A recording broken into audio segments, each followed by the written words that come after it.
प्रधानमंत्री नरेंद्र मोदी ने मंगलवार को पेरिस में एआई एक्शन समिति की सह अध्यक्षता की। समिट के दौरान उन्होंने अगले एआई शिखर सम्मेलन की मेजबानी की पेशकश की। पीएम मोदी ने कहा कि शिखर सम्मेलन में हुई चर्चाओं में सामने आया है कि हितधारकों के दृष्टिकोण और उद्देश्य में एकता है। इस एक्शन शिखर सम्मेलन की गति को आगे बढ़ाने के लिए भारत अगले शिखर सम्मेलन की मेजबानी करके खुश होगा। उन्होंने एआई फाउंडेशन और एआई परिषद की स्थापना के निर्णय का स्वागत किया। इसके साथ ही फ्रांस के राष्ट्रपति इमैनुअल मैक्रों को बधाई दी। प्रधानमंत्री नरेंद्र मोदी ने मंगलवार को कहा कि यह भारत में आने और निवेश करने का सही समय है। उन्होंने अंतर्राष्ट्रीय भागीदारों से भारत की विकास और समृद्धि की यात्रा में शामिल होने की अपील की। सुनिए उन्होंने क्या कुछ कहा। हमने मैसिव स्केल पर रेलवे ट्रैक बिछाए हैं। टेक्नोलॉजी का इस्तेमाल कर रेलवे को मॉडर्नाइज और अपग्रेड कर रहे हैं।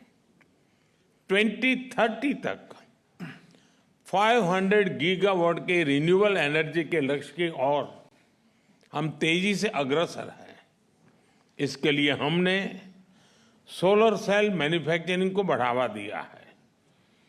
क्रिटिकल मिनरल मिशन भी शुरू किया है। हमने हाइड्रोजन मिशन हाथ में लिया है। इसके लिए इलेक्ट्रोलाइजर मैन्युफैक्चरिंग को बल दिया गया है। 2047 तक हम 100 गीगावाट न्यूक्लियर पावर का लक्ष्य लेकर चल रहे हैं। मुझे बताते हुए खुशी हो रही है कि इस क्षेत्र को प्राइवेट सेक्टर के लिए खोला जा रहा है। हम एसएमआर और एएमआर टेक्नोलॉजीज पर फोकस कर रहे हैं। साथियों, आज भारत डाइवर्सिफिकेशन और डी रिस्किंग का सबसे बड़ा केंद्र बनता जा रहा है। कुछ दिन पहले हमारे बजट में न्यू जनरेशन रिफॉर्म्स अंकित किए गए हैं। ईज ऑफ डूइंग बिजनेस के लिए नए कदम उठाए हैं। पिछले कुछ वर्षों में हमने 40,000 से अधिक कंप्लायंसेस को रेशनलाइज किया है। ट्रस्ट बेस्ड इकोनॉमिक गवर्नेंस को आगे बढ़ाने के लिए एक high level committee for regulatory reforms गठित की है। कस्टम रेट स्ट्रक्चर को रेशनलाइज किया है। अंतर्राष्ट्रीय व्यापार को आसान करने के लिए डिजिटल पब्लिक इंफ्रास्ट्रक्चर की मदद से भारत ट्रेड नेट की शुरुआत की जा रही है। ईज ऑफ लिविंग की दिशा में नया सिंप्लीफाइड इनकम टैक्स कोड हम ले आ रहे हैं। नेशनल मैन्युफैक्चरिंग मिशन की घोषणा की है और नए सेक्टर्स जैसे कि इंश्योरेंस सेक्टर को 100% एफडीआई के लिए खोल दिया गया है। इन सब इनिशिएटिव्स को आप जरूर ध्यान से स्टडी करें। मैं आप सबको कहता हूं कि भारत में आने का यही समय है, सही समय है। भारत की प्रगति में सभी की प्रगति जुड़ी है। इसका एक उदाहरण एविएशन क्षेत्र में देखा गया।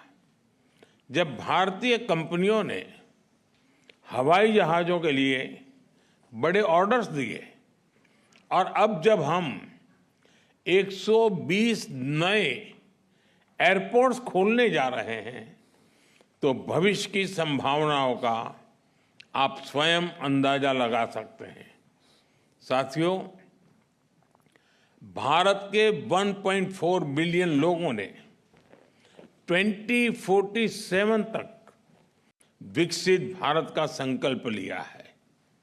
चाहे डिफेंस हो या एडवांस टेक्नोलॉजी, फिनटेक हो, फार्मा, टेक हो या टेक्सटाइल, एग्रीकल्चर हो या एविएशन, हेल्थ केयर हो या हाईवेज, स्पेस हो या सस्टेनेबल डेवलपमेंट, आप सभी साथियों के लिए इन सभी क्षेत्रों में इन्वेस्टमेंट्स और कोलैबोरेशंस की अनेक संभावनाएं हैं। मैं आप सभी को भारत की विकास यात्रा से जुड़ने के लिए आमंत्रित करता हूं। जब फ्रांस की फिनेस और भारत का स्केल मिलेगा, जब भारत का पेस और फ्रांस का प्रिसिजन मिलेगा, जब फ्रांस की टेक्नोलॉजी और भारत का टैलेंट मिलेगा, तो सिर्फ बिजनेस लैंडस्केप ही नहीं, ग्लोबल ट्रांसफॉर्मेशन होगा। एक बार फिर अपना कीमती समय निकालकर यहाँ आने के लिए आप सभी का बहुत बहुत धन्यवाद करता हूँ। Video desk अमरउजाला.com। अमर उजाला जीवांजलि के सारथी की मदद लें और महाकुंभ में स्नान जरूर करें।